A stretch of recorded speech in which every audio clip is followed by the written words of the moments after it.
Hello, beautiful. We need to talk. As human beings, we always set unrealistic expectations to ourselves, and then we suffer and feel guilty when we can't achieve the impossible line that we set in our minds. And the same happened to me quite recently. I started my master's and it turned out to be harder than I expected. I'm combining with my work.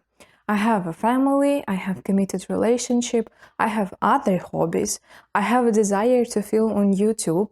I am blaming myself that I'm not exercising enough and I'm not having the best diet. And my sleeping schedule is quite a mess. And each weekend, when I always want to relax and kind of go and hang out, I still am worried that I need to focus on my studies. I feel like I don't have control of my life, because I'm rushing to solve all of these problems that are coming with my mind, and it's impossible, right? So it's a trap. There is only one thing that you can understand, accept, and probably it will be easier for you to go on further with your life. And the thing is, you can't have it all, and you should be fine with it. If you feel that your life is chaotic, then you are probably lack of focus and responsibility and recognition of what you actually should be doing. The book Essentialism really helped me through getting all these insights that you can be good at everything,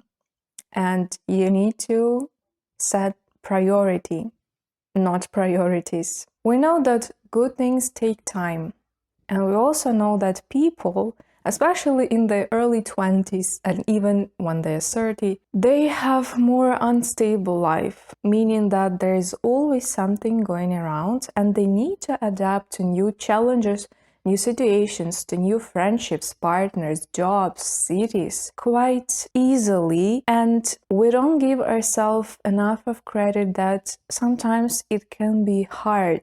Imagine you are moving to a new city. What's the first thing that you are going to do? Are you going to research for the most authentic coffee shops where you can drink your matcha, or you would rather open Google Maps and look where's the nearest supermarket, right? Because it's something that you need for your survival, and it's what you focus on. Would you firstly go to all the museums and try to embrace the history of the city, or you would rather find out about the traffic and the transport system in the city? I bet that you are going with the second option, and it makes perfect sense, because at the beginning you always want to have a certain fundament, a base that we can rely on. When we cover all of our basic needs, then we can slightly start moving around and doing something else additional to our happiness, like going to the nearest coffee shop or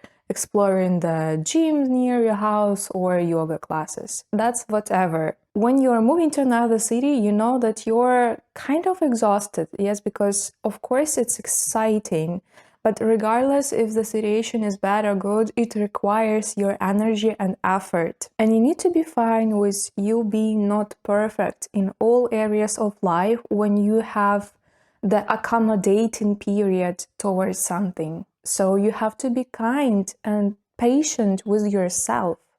You can't rush to have it all figured out, because it takes time.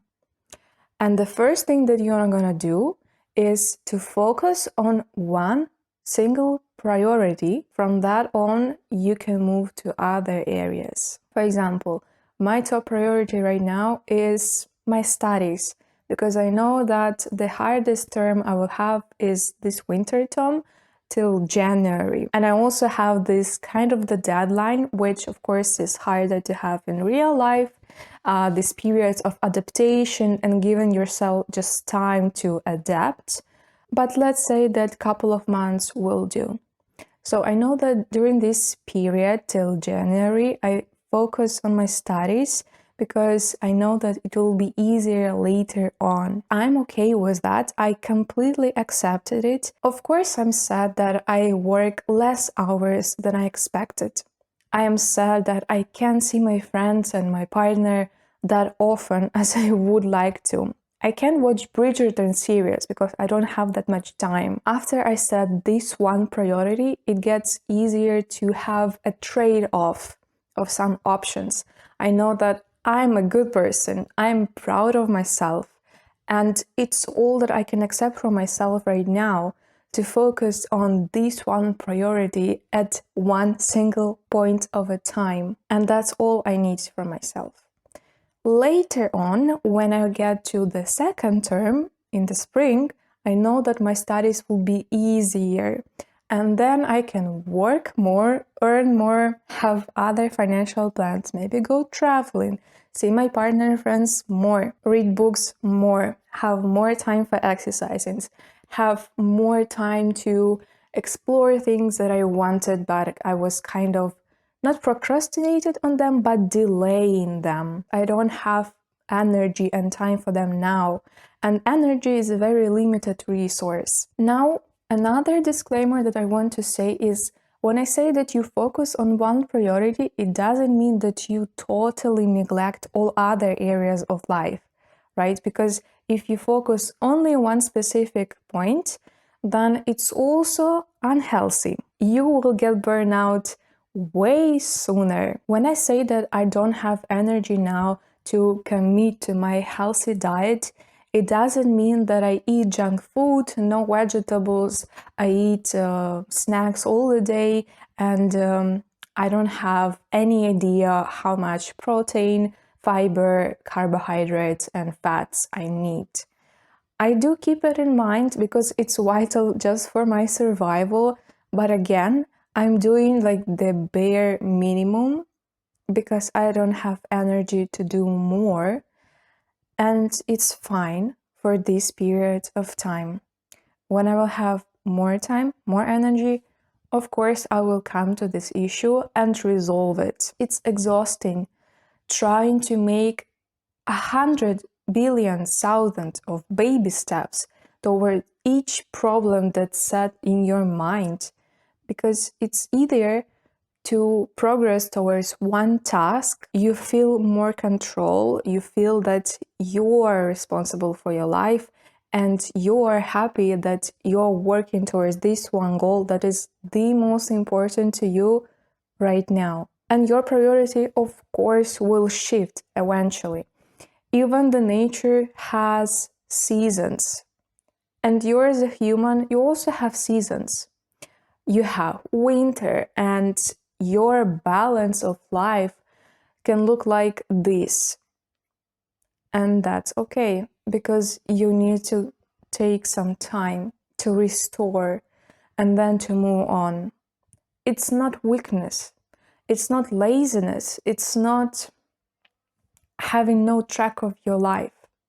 It's a subtle time, and you need it in order to move on later on. Perhaps we have unrealistic balance of life in our minds, and it looks like this, which is ridiculous, right? Because work is 8 hours of our life. 8 hours is sleep, and then we have only 8 hours remaining to have our hobbies, to eat, to go to shower, to do your homeworks, and to spend time with your beloved ones. However, on the certain occasions, we also understand that it's okay to have completely different balance of life for the very short periods of time, and it's okay. Think of the New Year Eve or Christmas. You don't expect that much from yourself at those days, right? You know that you deserve some rest, you deserve some company, you deserve to sleep the entire day. And that's cool. So why don't you accept the same logic to other days of the year, other periods of your life? Because humans treat their life not during the years, but rather the periods. This is the period of me having my first job.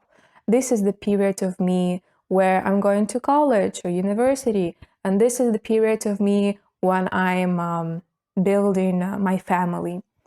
And all of these periods are quite different, so it's unreasonable to expect that you will have one single balance for all these 3 seasons.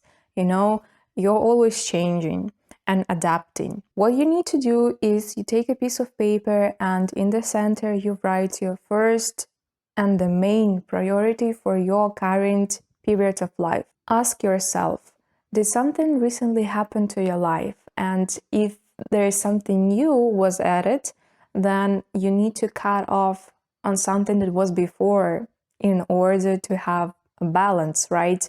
Like you have a certain limit, and if something new is added, you need to shrink the remaining parts. Now you need to decide what parts will be shrinked. Under your main priority, you need to write what are the things that you're kind of okay with putting away for a certain period, and then you need to write the reason why is this so. So I put away work because study is my first priority. Why I'm okay with it? Because I will have my entire life to work and I have a financial buffer. Like even if I lose the job, I will have money. And you need to write it down with all the things that you're kind of cutting off, so it will be easier for you to accept this trade-off, as I mentioned before. Second piece of advice is that each morning you're going to ask yourself, what is the one task the most important for you to accomplish today? And of course, it will be linked to your main priority. So I know even if the weekend and I want to rest, I still need to come back and review some of my lectures and seminars because I need to get through it. I need to learn the material, I need to pass the exam, and then I will shift my priority. And when you are completing this one, the most important task, set your mindset, not that you need to do it, not that you must do it or have to do it, but rather choose the wording that I decide to complete it. And I decide so because this is my first priority, and this is my first priority because of this reason. You have to be crystal clear why it's the most important to you right now. And if you just focus on this single dot, it's easier for you to push yourself further even when you don't want to. And in the last piece of advice, you're going to make 3 columns. The first column is your body, second is your soul, and the third is your mind.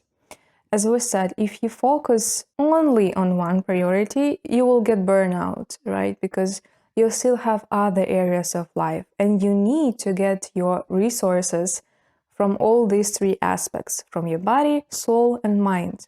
So you need to write down what are those activities, practices, time spending, whatever, that will give you this resource. Body for me is to take a hot bath because it relaxes my body, to do some stretching, also trying to be hydrated and trying to be as good with my diet as I can be right now.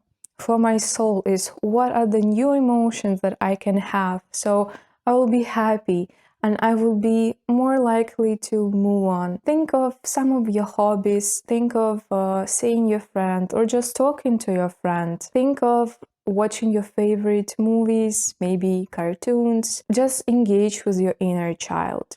And for the mind column, it's meditating, journaling, maybe praying for you. So you need to come up with something that is unique to you and that works for you. So when you feel really low and you want to give up on everything, you just need to look at these 3 columns and then pick up one. Ideally, you will focus on all 3 simultaneously, but now we know that it's impossible to be perfect. And you need to be kind to yourself. So try to do as much as you can now, but keep in mind that you will get there later. You can have it all now, and it's perfectly okay. You don't need to have that much pressure on yourself. You are already enough. You're already doing a great job. Embrace your life right now. Embrace it with all the obstacles and challenges. Embrace its imperfections and just leave yourself alone. don't be so harsh on you. There's a lot of other people that can be harsh on you, so you should be the best friend to yourself. You will get there, I know. And you're already doing a great job, so you will get to the life that you want. But later on, good things take time. Bye.